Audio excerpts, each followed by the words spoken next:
Salam əziz və hörmətli həmyerlilərimiz. Bugün mən yenə sizinlə növbət dəfə görüşdəyəm. Bugünkü mənim görüşüm, bizim temamız, mövzumuz çox geniş olacaq. Geniş bir mövzulardan danışacağıq. Əsas məsələmiz,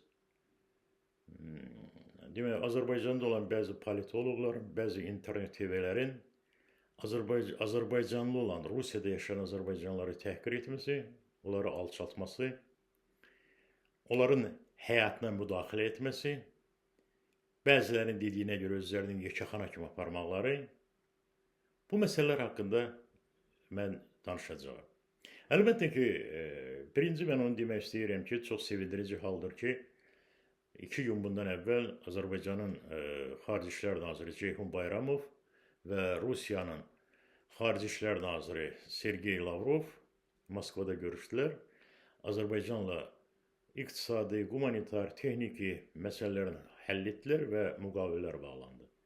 Mənim nəzərimi cəlb edən əsas məsələ o oldu ki, Rusiya ilə Azərbaycan arasında media şöbələrinin, media təşkilatlarının yüksəlməsi, möhkəmlənməsi və genişləndirməsi məsələsi olacaq.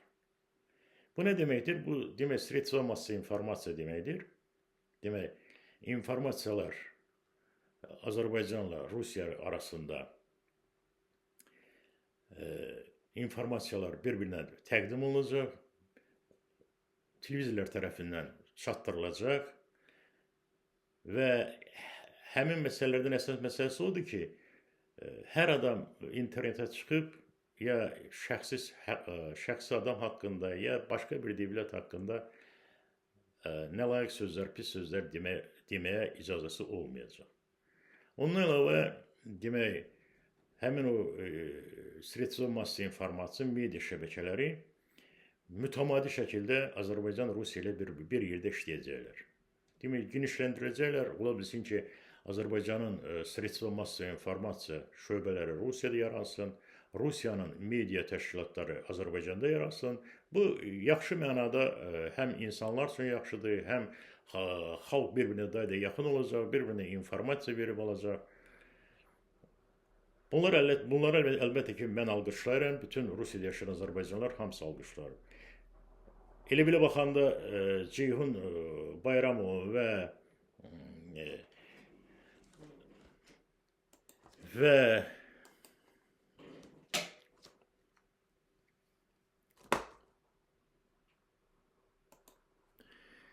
Ceyhun Bayramov və Lavrovun görüşmələri bu alqışa layiqdir.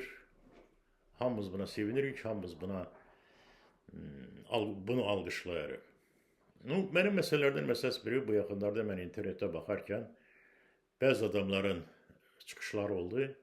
Həmin o çıxışlarda mən Rusiyada yaşayan Azərbaycanlılara qarşı təhqiramiz sözlər eşitdim. Rusiyada yaşayan Azərbaycanlıların alçalması, Rusiyada yaşayan Azərbaycanlıların təhqir olması əlbəttə ki, məni qane etmir.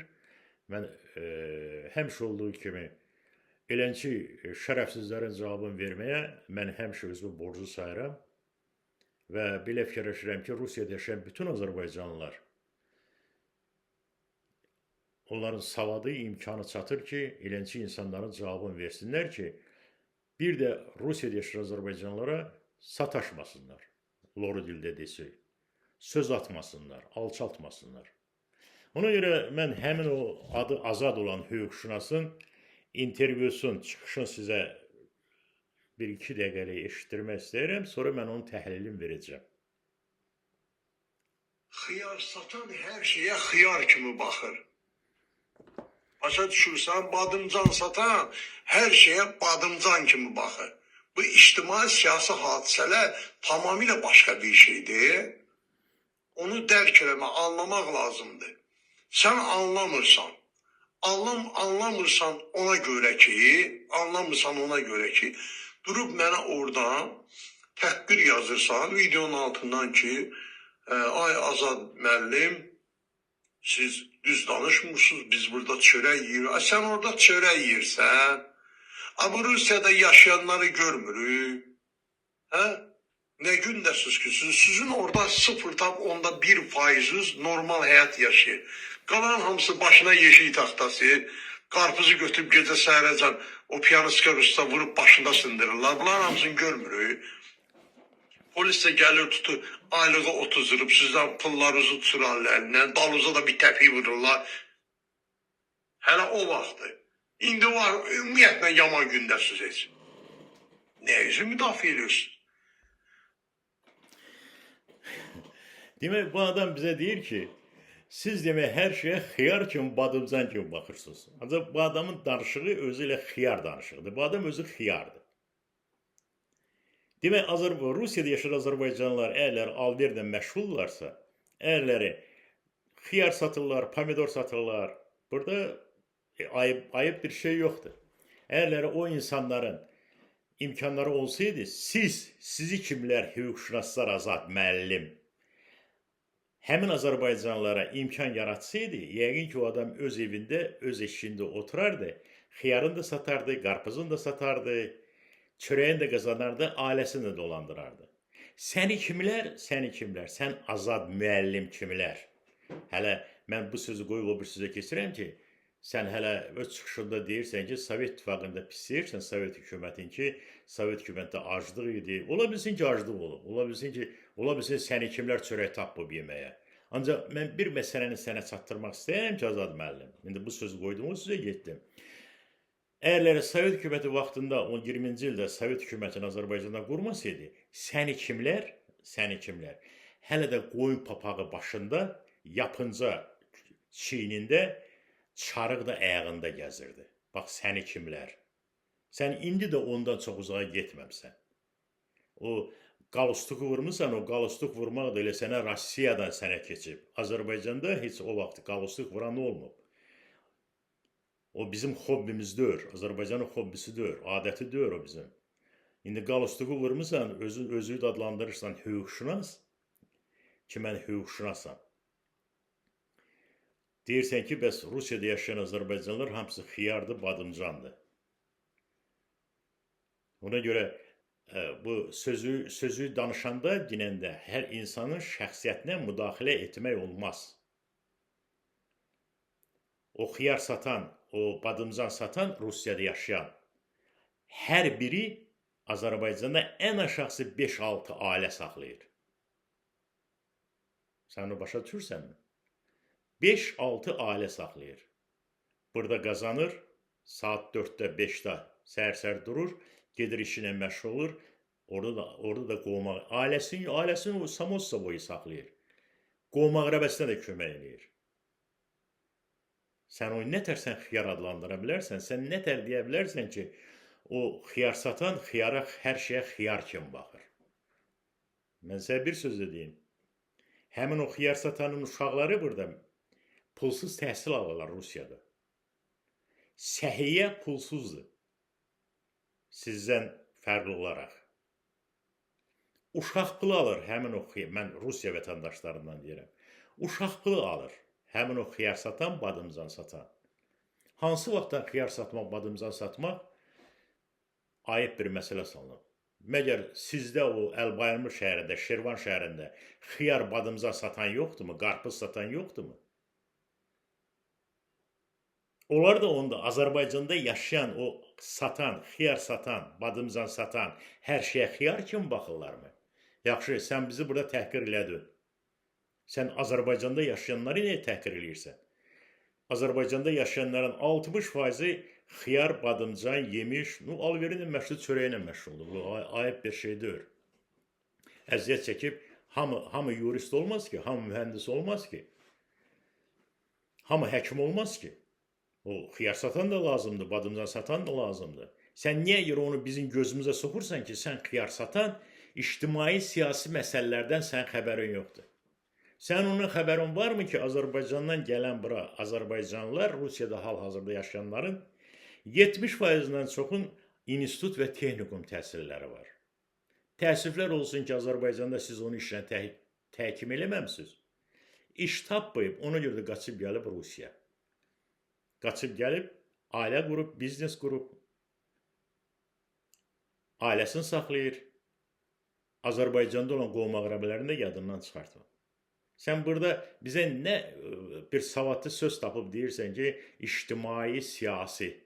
Sen özün ictimai siyaset bilirsən mi ne deməkdir?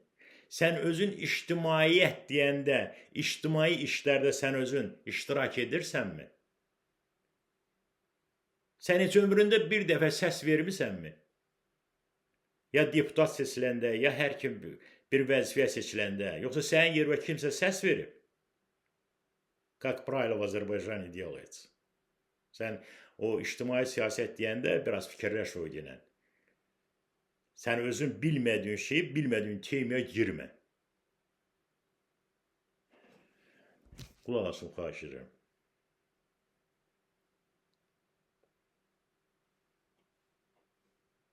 Qarpız satırsan, bir 50 dollar pul kazanırsan, sen bu karnından ötürü milli mənafiləri satırsan, şərəfsiz, ləyaqətsiz. Sen bu qarına göre ne olacakmış? Eşidirsiniz ne diyor? Demek qarpız satan, xiyar satan gündə 50 dollar pul kazanır. Ondan ötürü milli mənafeyin satır. İndi mən sənə sual verirəm Azad müəllim. Ay şərəfsiz, ay ləyaqətsiz. Sən bilirsənmi milli mənafeyi nədir? Sən ondan başın çıxırmı? Hansı Azərbaycanlı burada adət ənənələrinə zidd gedib?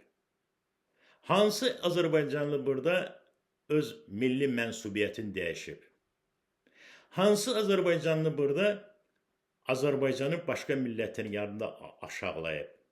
Hansı Azərbaycanlı burada Azərbaycana xas olan o kişilik, mərdlik, çörək qazanmaq, ailəsinə yaxşı baxmaq, arvadın uşağını qorumaq, bunlar hamısı milli mənafedir bunlar. Dəyişib ya xəyanət edib. Sən onu mənə cavab verə bilərsənmi?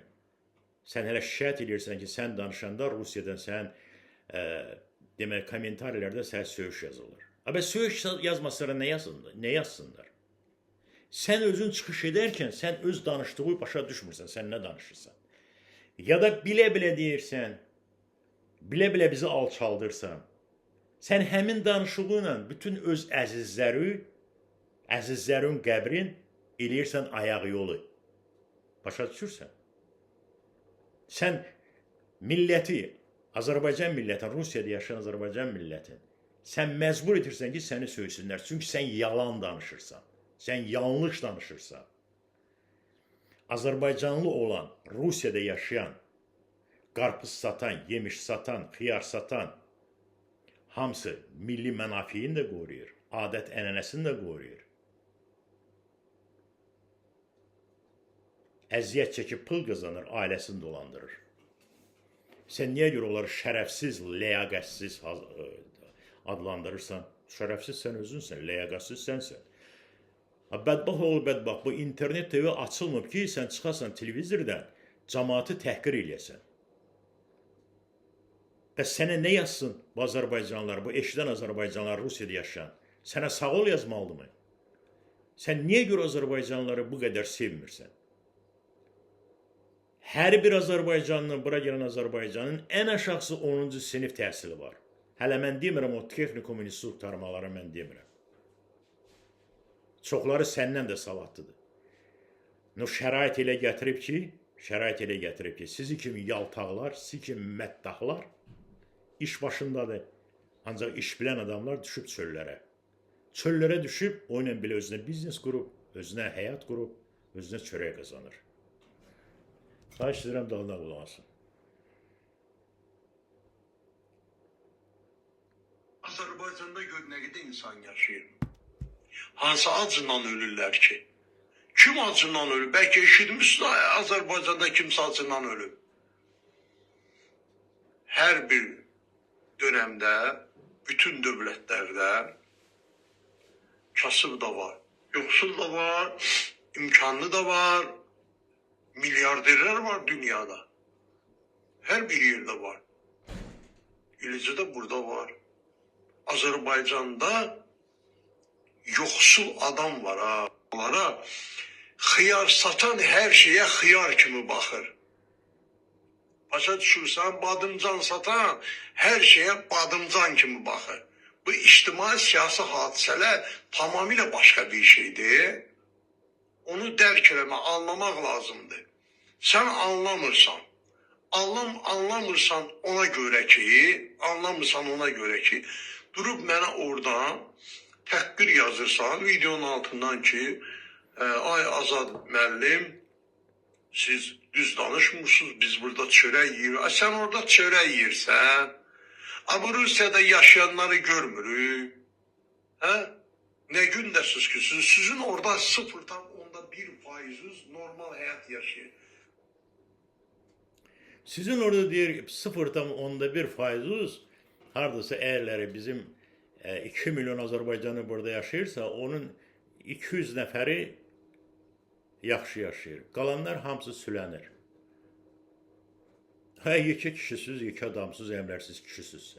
Siz danışığınıza bir fikir verin. Azərbaycanlı olan, Rusiyada yaşayan Azərbaycanlıların 99,9% işlə təmin olunub. Pis, yaxşı, hamısı çörəyin qazanır. Hamısının əlində sənəti var, hamısının əlində vəzifəsi var. Bizim burada həkimlərimiz var, injinerlərimiz var, alimlərimiz var, professorlarımız var. Ham oliqarx deyil ki, alverçilərimiz var. Bu alver, bu mən bir yıllar dedim, bu Azərbaycanda havaqdan ayıb bir şey olub, mənim başım çıxmır. Xahiş edirəm, qulaq olsun. Xiyar, laf belə deyək ki, həqiqətən də sən orada qarpız satırsan, bir 50 dollar pul qazanırsan. Sən bu qarnından ötürü milli mənafiləri satırsan, şərəfsiz. Nə? Birləşmək lazımdır. Sən bu günləri nə elədin ki, sən pul qazana bilmədin? Çayxanada nerede oynamsan ya da tində çömbəlib sigaret çəkimsən. Akşam da deyirsən ki, bir manatın yersi döyürük, acından batırıq. Sən nə işin ayrıca getdin ki, sən acından. Bu bizdən əlavə hələ Azərbaycanda yaşayan Azərbaycanlılar da təhqiq edir ki, cəmaət çayxanada oturur. Nerede oynayır? Bir işin qulpundan yapışmır, sonra gəlib şikayət edir ki, bir köpüyün yersi döyürür. Bu insanlara şərait yaratmaq lazımdır ki, bunlar pul qazansın da, bunlar ailəsini dolandırsın da. Azərbaycanda iş var. Kim iş axtarır Azərbaycana tapa bilir? Adi süpürgəçi işə girmək üçün gərək rüşvət verər. Süpürgəçilərin bütün o pul kartaları hamısı icra hakimlərinin kabinetindədir. Belə bir abırçılıq olar. Sən bundan danış, bədbax oğlu bədbax.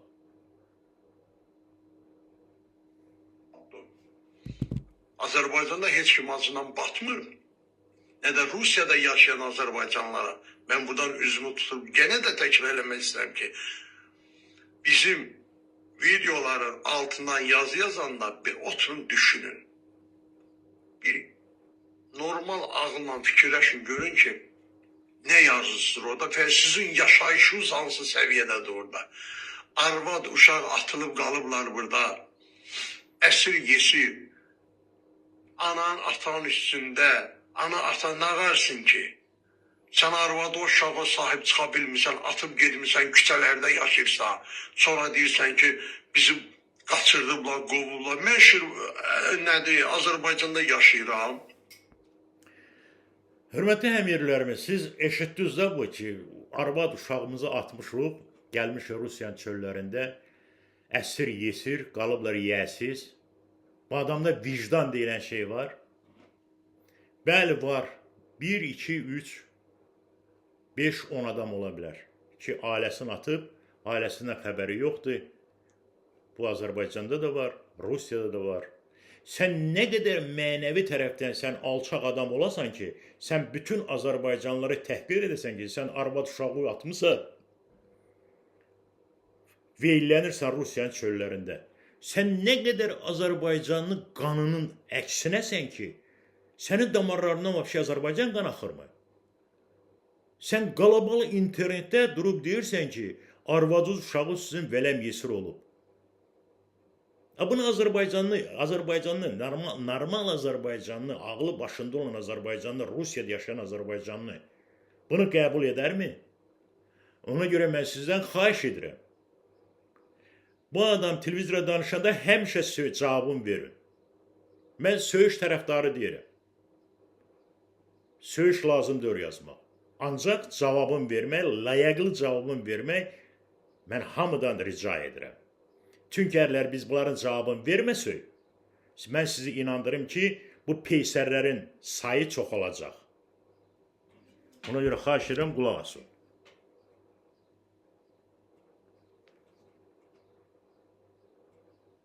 Milyoner deyirəm. Ondan sonra nə bilim nəyim yoxdur. Həyatımdan çox razıyam. Çox razıyam. Beynimi işlədirəm, savadımı satıram. Hüquqşünasam, bir gəlir ərizə yazır, bir də ərizə yazıram, 100 manat alıram. Ağlım var, indi deyəsən ki, mən ağılsızlar neyim? Fikir verirsiniz ha bunun söhbətdən. Bu deyir ki, mən yuristəm, bir nəfər gəlir, mən bir dənə ərizə yazıram, 100 manat pul alıram. Bədbax oğlu bədbax. Yurist ərizə yazmaqla sayılmır. Yurist, vəkil, advokat sayılır o vaxt ki, onun yazdığı ərizə müsbət cavab alır. Ya məhkəmədə, ya prokuraturada, ya polisiyada. Yazdığı ərizə əsaslı sayılır. Və həmin ərizəyə görə həmin o iddiaçının hüquqları bərpa olunur. Yurisprudensiyada belə sayılır, bədbax oğlu bədbax. Mən indi bildik ki, sən o diplomu pulla almışsan. Gəl çağ debata. Mənim YouTube kanalda da kanalım var, YouTube'da da, TikTok'da da kanalım var. Gəl çağ debata danışaq. Bəsdir, niyə o oxu atıb yayı gizlətməyiz? Açıq-aşkar gəlin cavab verəyəm bir-birimizə. Sən mənə de görüm, sən bir adama, bir şəhidə, bir şəhid ailəsinə sən pulsuz ərizə yazmısanmı? Hansısa ailənin, şəhid ailəsinin məhkəməyə verdiyi ərizəsinə iddia qaldıranda onu müdafiə eləmisənmi? Bu sayılır rezultatı, yuristin rezultatı bu sayılır. Yoxsa ərizə yazmaq yox. Ərizəni o vaxtı mollalar, mirzələr də yazırdı. Sovet hökumətinə olan vaxt, Sovet hökumətindən əvvəl. Sən əgər hüquqşünassansa, sən deməlisən ki, mənim neçə dənə bəraət priqavorumu, hökmüm var. Neçə dənə mənim ərizələrimə müsbət qiymət verilib və həmin insanın hüququ bərpa olunub.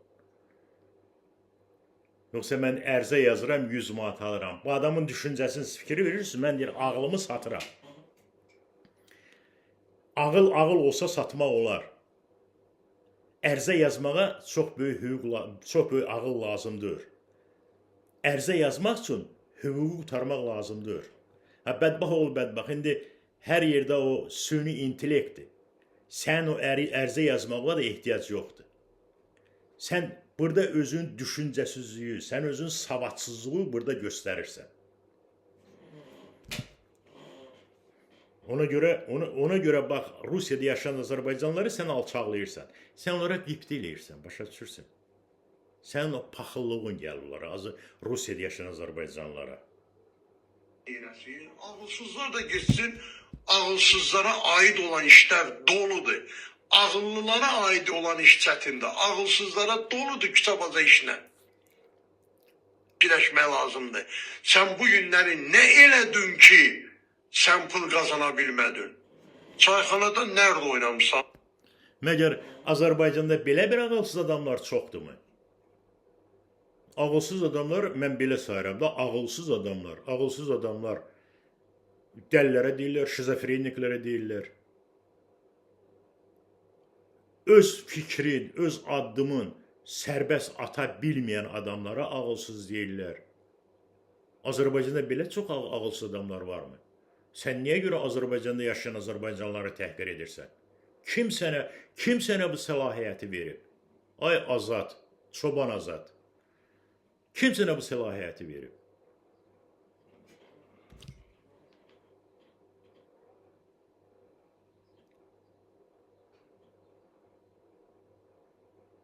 Günləri nə elədin ki, sən pul qazana bilmədin? Çayxanada nerede oynamışsan? Ya da tində çömbəlib sigaret çəkimsən? Akşam da deyirsən ki, bir manatın yiyəsi döyürük, acından batırıq. Sən nə işin dalıyca getdin ki, sən acından batdın? Azərbaycanda heç kim acından batmır. Nə də Rusiyada yaşayan Azərbaycanlara. Mən buradan üzümü tutub gene də təkrar eləmək istəyirəm ki, bizim videoların altından yazı yazanda bir oturun düşünün. Bir normal ağılla fikirləşin, görün ki, nə yazısıdır orada və sizin yaşayışınız hansı səviyyədədir orada. Arvad, uşaq atılıb qalıblar burada. Əsir yesi. Eşitdiniz də bu adam bizim haqqında nələr danışır. Nələr danışır. Sonra deyirsən ki, bizi qaçırdıblar, qovublar. Mən nədir, Azərbaycanda yaşayıram. Bakıda, Şirvanda. Milyonerdir. Demək, bu adam öz çıxışında sonra söhbət edir ki, Rusiyadan gəlirsiniz bura, boynunuza qızıl sep taxırsınız, kredit maşın götürsünüz, özünüzü yekək yaparırsınız, biz bilirik siz orada nə gündə yaşayırsınız. Ha, bədbax oğul, bədbax. Sən bu zamanı ilə ayaqlaş. Hal-hazırda, valla qızıl sep taxan mən Azərbaycanlı görməmişim. Bəli, olub 90-cı illərdə taxıblar, o yəni bu olub. Azərbaycan niyə görə gəlib Azərbaycanda kredit? Kredit maşın götürürsə, kredit ev götürürsə, yəqin ki, o pulun verir. Sən kreditin mahiyyətini başa düşürsən, krediti sən bir ay, 2 ay gecikdirən kimi maşın da əlindən alırlar, evi də alın, əlindən, ipotekası evi də alın, əlindən alırlar. Ona görə mən yekunlaşdırıram, demək, bu Çoban Azadın danışığını yekunlaşdırıram. Xahiş edirəm, diqqətlə qulaq asın, ərlər o çıxış eləyəndə, ya da ki, heç qulaq asmayın, elə boykot eləyin. Ancaq tutarlı cavablar verin. Biz heç kimə imkan verməməliyik ki, bizə alçatsınlar, bizi söysünlər, bizim şəxsiyyətimizə müdaxilə etsinlər. Biz bunu heç kimə imkan verməməliyik. Hələ məndə bir-iki də video var, onlardan da sizə qoyacağım, siz onlardan nətər deyim, tanış olasınız.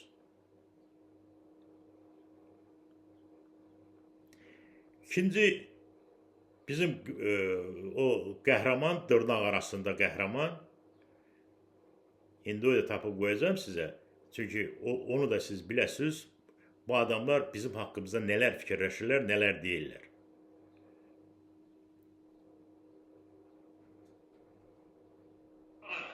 Düşünməyin. Ola bilsin bəzi toydaşlarımız üçün əvvəllər bir cənnət kimi görsənən Rusiya artıq cəhənnəmə, çox sürətlə cəhənnəmə çevrilməyə doğru gedir. Atılacaq addımlar haqqında mənim tövsiyə verməm doğru olmaz.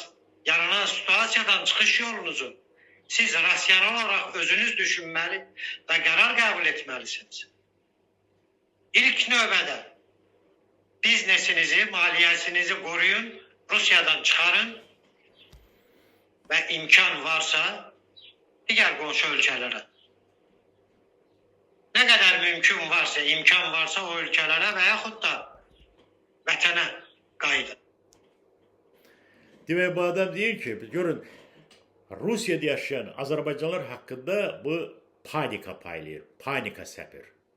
Ki, tez Rusiyadan qaçın, bizneslərinizi satın.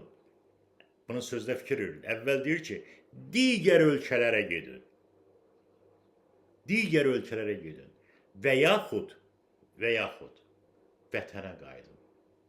Ərləri, sən düzgün adamsansa, sən düzgün politologsan, sən deməlisən ki, həm istəyirsiniz vətənizə gəlin. Biz orada heç kim gözləmir. Buradan gedən Azərbaycanlı gedib orada nətər biznes quracaq? Uçaskovosundan tutmuş, Qalava administrasiyasına kimi hamısına pul verməyə lazımdır. Hamısına rüşvət verməyə lazımdır. Bunun hələ mən demirəm, cinayət axtarış şöbəsi var, iqtisadiyyat şöbəsi var, sahə şöbəsi var, təhqiqat şöbəsi var, müstəntiqi var, dejurun çastı var.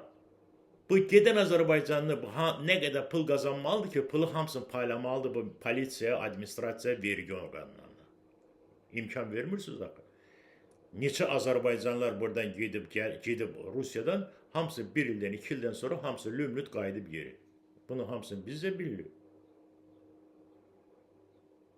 Bizi siz hara çağırırsınız? Niyə görə panika yaradırsınız?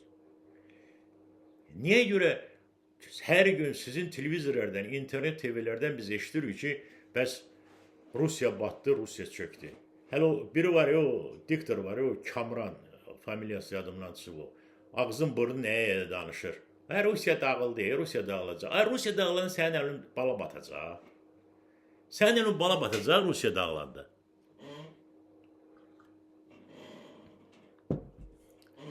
Onda nə olacaq Rusiya dağılanda? Bir dəfəlik yadınızda saxlayın, Rusiya dağılmayacaq. Rusiya bu müharibədən qələbə ilə çıxacaq. Bədbax, Rusiyanın bir tərəfində axşam olanda o bir tərəfində səhər olur. Rusiyanın potensialı tükənməzdir. Sən o bilirsənmi? 89 dənə Rusiyanın vilayəti var, hamısı Azərbaycandan, bizim sevimli Azərbaycandan teritoriyası böyüdür. Siz nəyə sevinirsiniz? Niyə sevinirsiniz ki, Rusiya batdı, Rusiyanı vurdular? Moskva pis gündədir, Moskvanı vurdular. Benzin yoxdur, Rusiya batır. İşıq yoxdur, Rusiya batır. Bizdə yaxşı bu SVO gedir. Sizdə də işıq olmur da, sizdə də bu su olmur. Bunu hər gün biz görürük də, eşitirik də. Göydən biraz yağış yağan kimi Bakı batır. Niyə görə bu Rusiyanın pisliyini deməyi siz sevirsiniz? Siz tema bilmirsiniz deməyə. Ay yuristlər, ay partiya rəhbərləri, mən sizə tema verim işləyin. Əgərləri siz Azərbaycan xalqını sevirsinizsə, Azərbaycan millətini sevirsinizsə, birinci siz ayrı-seçkilik salmayın. Niyə görə siz Türkiyədə yaşayan Azərbaycanlardan danışmırsınız?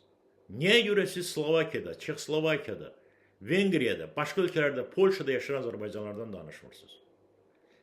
Nə düşmüsünüz bu Rusiyada yaşayan Azərbaycanların üstünə? Nə istəyirsiniz siz bizə? Biz yaşayırıq da burada, biz buranın vətəndaşı yox. Bizim öz prezidentimiz var, bizim öz qanunlarımız var. Hörmətlə yanaşırıq ana vətənimiz Azərbaycana. Hər yerdə adın qaldırıq. Tema istəyirsiniz, mən sizə tema verim. Niyə görə 7 ildir, 6 ildir, 7 ildir Azərbaycanın quru sərhədləri bağlıdır? Niyə görə bağlıdır da? Hansı bir partiya sədri, neçə partiyalar vardır, 40-dan yuxarı partiyalar var. Hamısı özü müxalifət adlandırır. Hansı partiya sədri sərhəddin bağlı olmasından ötürü Azərbaycanın məhkəməsinə ya Konstitusiya məhkəməsinə ərizə verib? Hansı bir partiya sədri verib? Bir-ikisi var, çıxır televizor danışıb ki, sərhəddə açmaq lazımdır. Niyə görə bu sərhəd bağlıdır, o yan bir yan. Cəmatın nətərdir, Rus demişən, lapşı, navşı, veşəydi, vəsə. Sən hərəkət eləyir, sən o ölkənin vətəndaşısan. Sən götür bir dənə ərzə, sənin ixtiyarın var Konstitusiya məhkəməsinə Azərbaycanın ərzə verməyə, ya da ali məhkəməyə, ya rayon məhkəməsinə ərzə ver ki, niyə görə Azərbaycanın Konstitusiyası əsasən 28-ci maddə deyim, o da bilin Azərbaycanın. Hər bir vətəndaş sərbəst şəkildə Azərbaycanı tərk edə bilər. Hər bir Azərbaycan vətəndaşı dünyanın hər yerində özünə həyat qura bilər. Sərbəst. Heç kim onu qadağa eləyə bilməz. Nəqliyyat növündən asılı olmayaraq. İstəsə piyada gedə bilər, istəsə təyyarə ilə gedə bilər, istəsə qatarla gedə bilər. Niyə görə bir dənə partiya sədri özləri müxalifət adlandıran Azərbaycanın baş naziri Əli Əsədov da gərək ki, Əli Əsədovu məhkəməyə vermir. Ki, sən mənim və mənim xalqımın hüququ pozursan. Bir dənə müxalifətdir, ya partiya sədri varmı ki, məhkəməyə müraciət edib? Mən sizi əmin edirəm, yox. Ancaq hamısı çıxır, televiziyadakı açılmalıdır, açılmalıdır, açılmalıdır. Yaxşı, sən partiya sədri öz hüququndan istifadə eləməyəndən sonra mən Rusiyada yaşayan Azərbaycandan nə istəyirsən sən? Ay Azad müəllim, ay Telman Qasımov, hansı ki Azərbaycanlıları burada aşağılayırsınız Rusiyada. Siz Azərbaycan hökumətin, Azərbaycanın baş nazirin hərəkətlərin hansı ki 6 aydan bir quru sərhədlərin bağlanmasını uzadır. Sizə elə pandemiya gedir. Siz məhkəməyə vermisinizmi? Azərbaycan suveren ölkədir. Suverenitliyi var. Demokratiya var. Niyə görə verməmsiniz? Məhkəmədən siz bir kağız alın ki, məhkəmə sizə nə cavab verəcək? Niyə görə öz hüquqlarınızı siz bərpa eləyə bilmirsiniz? Siz gəlin bundan danışın. 125 dənə deputat var. Hansı deputat çıxıb deyib ki, sərhədlər açılmalıdır? Sərhəd deməklə açılmır. Sən deputatsan, sənin hüququn var. Sən həmin o tələb elədiyin mövzunu gündəmə qoymalısan. Ərizə yazı verməlisən ki, bu günləri mən deputat takoyta. Xahiş edirəm bu günləri bu məsələyə baxalım. Sərhədlər açılmalıdır. İranla da, Rusiyanla da, Gürcistanla, bütün ölkələrlə. Sən o gündəm eləmisənmi? Sən o səsə qoymusanmı? Yox. Sonra deputatın biri çıxıb deyir ki, ən çox dədəsi söylən mənəm. Da sən söylərsən də, sən özün söylürsən də sən. O birisi deputat çıxıb deyir ki, bütün göstərişləri verən prezident söylənlər deputat. Əgərləri sən öz səlahiyyətləri yerdən yetirə bilmirsənsə, sən istifa verməlisən. Sən o kreslonu tutmamalısan. Çünki sən öz hüquqları yerinə yetirə bilmirsən.